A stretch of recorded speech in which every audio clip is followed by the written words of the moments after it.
ॐ गजाननाय नमः।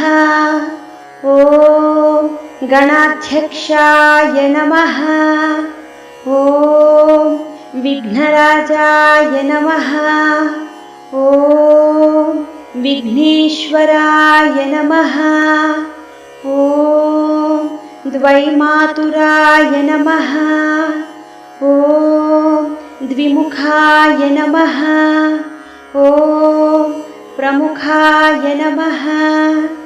ॐ सुमुखाय नमः। ॐ कृतिने नमः।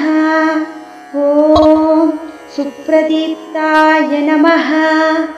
ॐ सुखनिधये नमः। ॐ सुराध्यक्षाय नमः। ॐ सुरारिघ्नाय नमः।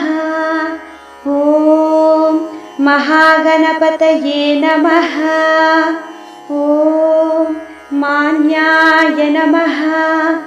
ॐ महाकालाय नमः। ॐ महाबलाय नमः। ॐ हेरम्बाय नमः। ॐ